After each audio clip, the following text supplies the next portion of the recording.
Yo, how's it going? I'm Cody from Big Beaver Comics. Now, today what we're talking about is we're talking about FOMO, or the fear of missing out. And on top of that, we're going to move into what's known in economics terms as the sunk cost fallacy. And while we're talking about both of these iterations of your maybe collecting journey, we're also going to talk about what ostensibly could be called gambling. So let's start off with FOMO first and foremost, the fear of missing out. Now, I imagine everybody at some point in life has crossed this bridge to some extent or another. Now, whether that has to be with something that you should actually feel, like something that's a genuine concern of yours, whether that's you're in high school, let's say, and a lot of your friends maybe have all their credits in order, and they've already got a university picked out for themselves, or they've got a career picked out, and maybe you're not in that boat. Maybe you've been skipping class or something's been going on and you don't have things all organized, and you start to develop somewhat of an anxiety because other people in your peer group are taking part in something and you'd like to be a part of that group going forward. So you start to develop some sort of concern that I'm not going to get to join in with what everybody else is doing. Now, that's an adequate type of concern, one that I totally understand, and one that you probably shouldn't ignore at all. Now, that can go for your career, that can go for your life path, that can go for your health. A lot of people see other people and become envious or jealous even. Now, the fear of missing out, though, unfortunately, can have a lot of negative connotations, and justifiably so. The fear of missing out can cause you to make decisions, or worse yet, purchases that would cause you to go against your better nature, to go against your instincts, to do something because you know other people are doing it, and you'd like to participate because you feel like, I'd really like to be involved in this, but maybe it's just not all for everyone. Or maybe what your situation is doesn't adequately fit the timeline for that decision. Now, I understand that we all have that. And a big issue when it comes to what we're talking about in the collectibles community, whether it be comic books or sports cards or action figures or collecting coins or art or whatever it happens to be, alternative hard assets.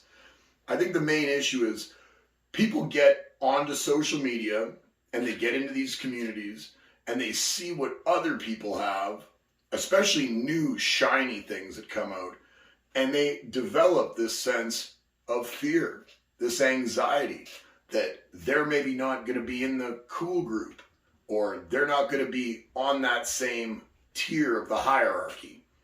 Now, I don't think that's the truth at all. To be honest with you, it doesn't matter what your neighbor has for a car. It doesn't matter what you have for a car. Does your car start? Does it get you to work? That's really all that matters.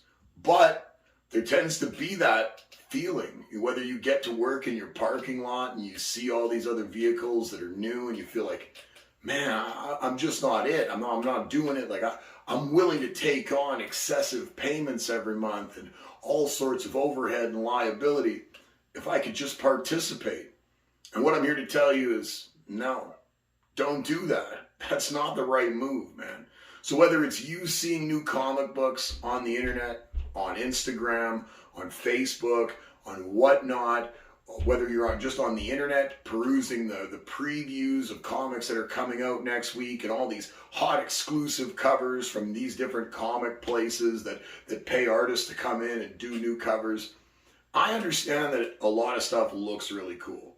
I understand that you'd like to be on the absolute horizon of things. You want to be a front runner and stuff because you feel like this is my space, and in this space I want to excel and I want to be looked at as somebody who leads the group or at least stays up to par with it. But I can tell you for a fact that showing that personal restraint, while other people may not see it, it may not resonate to people beyond yourself.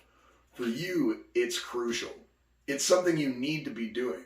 And it's an inherent skill that's going to then cascade into the rest of your life. I need to make sure that my customers, the viewers of this channel, and anybody that might stumble upon this video 6 months from now, 5 years from now, that has nothing to do with collectibles even, that when they hear me talk, they say, that makes a lot of sense. And that's something internally I've been going through. And I don't want to feel like I'm constantly over leveraging myself to put myself in these positions where, sure, in the moment it feels great. I get to post it. People give me a pat on the head and tell me how good I'm doing and how fantastic it is to own that. But a week from now, we're on to the next thing.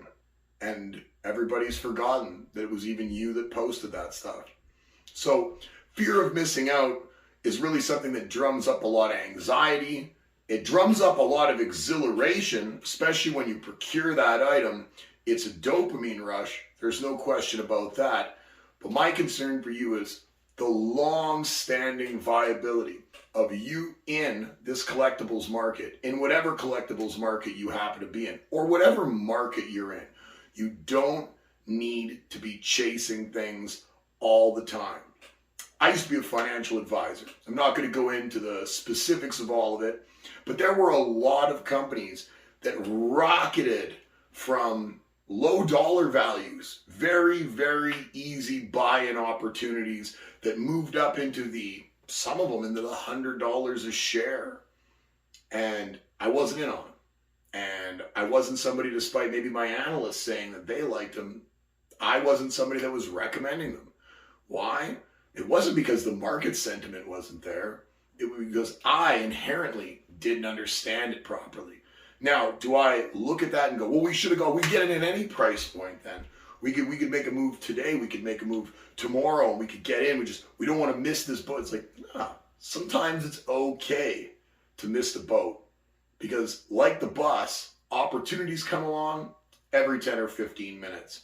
And you don't need to put yourself in a position that makes you susceptible to falling prices, market changes, and all sorts of other things that really are going to affect your ability to be versatile in whatever it is you're, whether it's invested in, whether it's something that you collect, regardless of the actual pool of things we're talking about.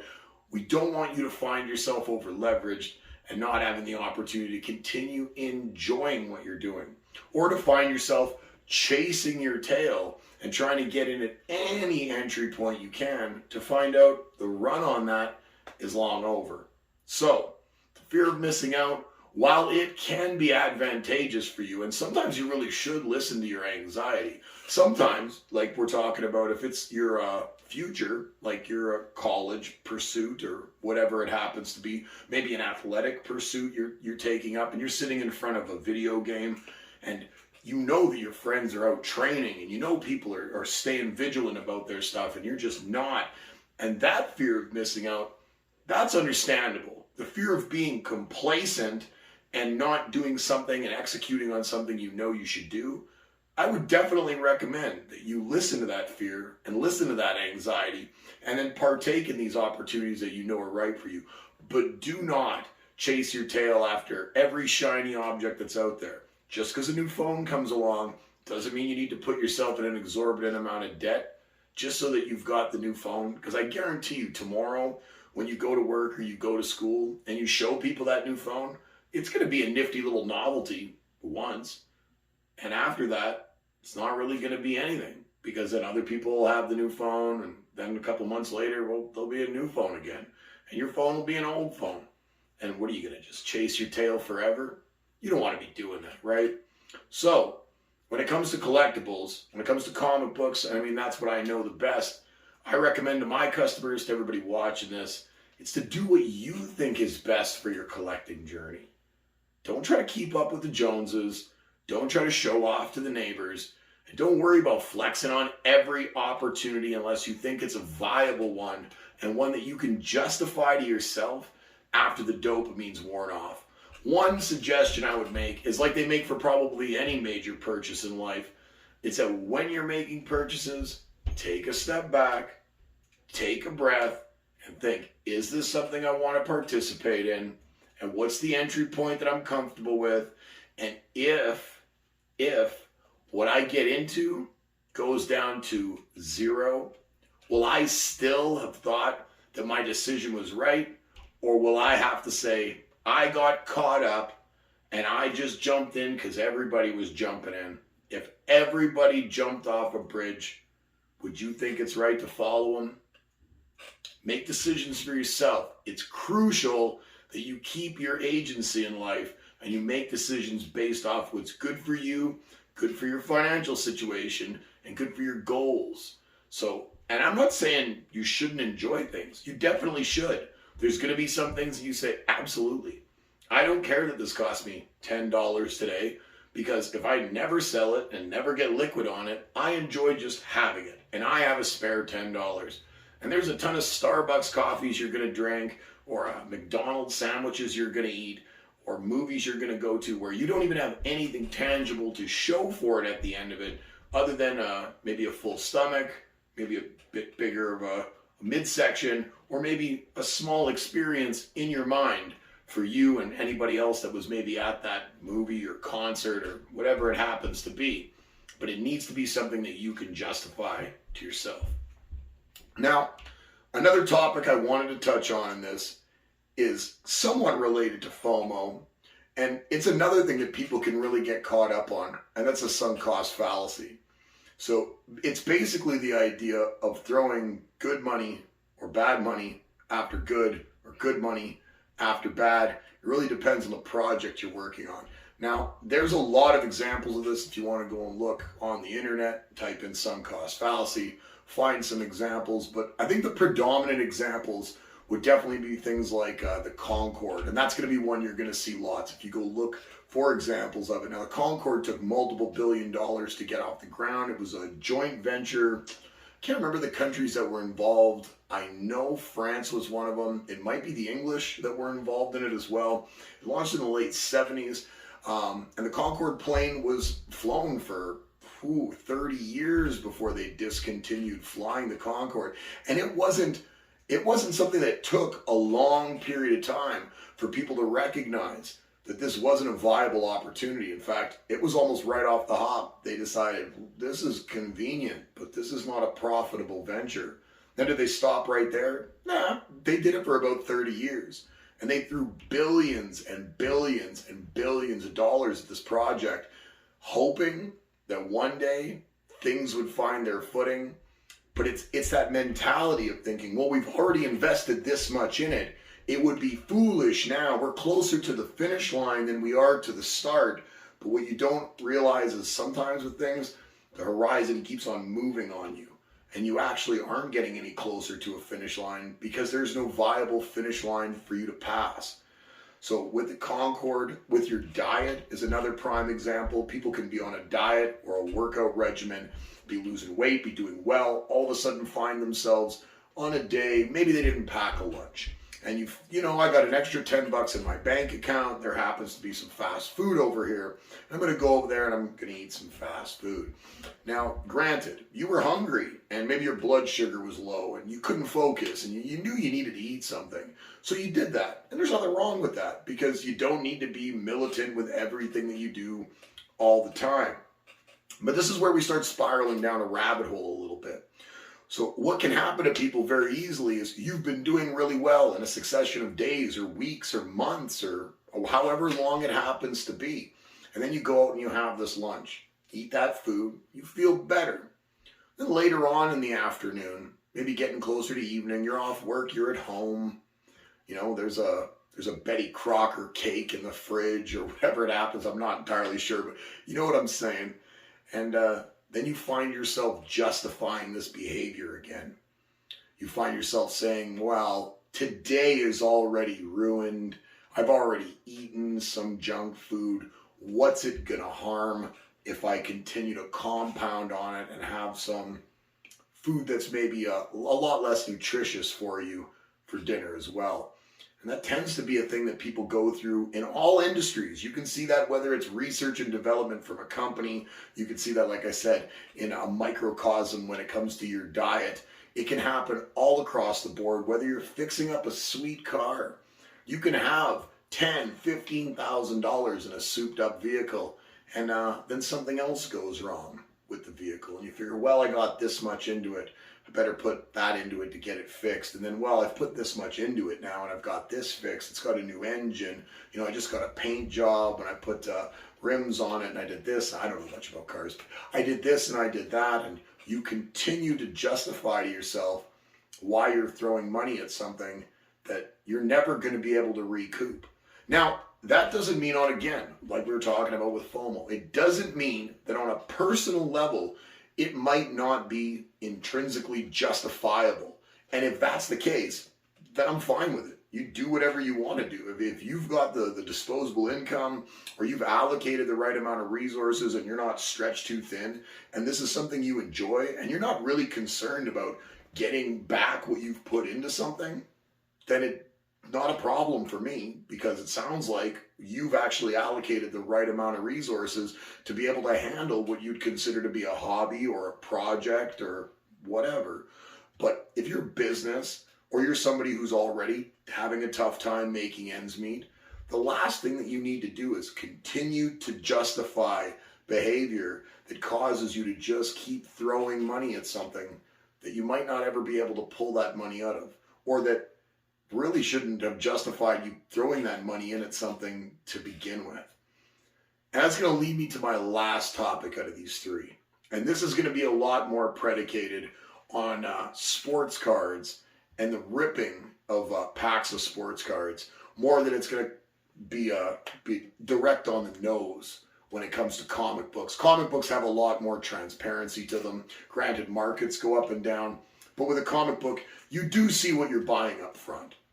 Now with sports cards, you don't, unless you're buying singles. If you're in the secondary market, you're on eBay, you're on ComC, you're on one of the auction houses, you're buying stuff off Instagram or whatnot, or whatever it happens to be, and you're buying secondary market, already ripped singles, graded cards, raw, either way, then that's the same as comics. You basically know what you're getting into, and I wouldn't say the gambling aspect maybe falls into this, but if you're ripping packs, and you're already dealing with the fear of missing out because there's this hot new rookie card, or there's these Marvel PMGs from Skybox, or whatever it happens to be, and you again find yourself chasing your tail, ripping packs, buying into box breaks, trying to pursue the same thing that you're seeing influencers on the internet pursue, you could find yourself in a situation where you might not be at a casino. You might not be playing poker online, but that doesn't mean you're not gambling. You're still gambling with your money, because you don't know what's behind that pack, that little C, and it could be nothing. And a lot of the times, that's actually what you're going to find, is a whole lot of nothing. Now, there's a reason, again, and I've said this in previous videos, why Anthony and myself do not sell sealed wax, do not sell sealed boxes, blasters, hangers, hobby boxes, and the like. Now, it's not because there isn't margins in it to be made. It's because I don't feel comfortable taking the risk on and then passing that risk on to my customers. My customers are my people.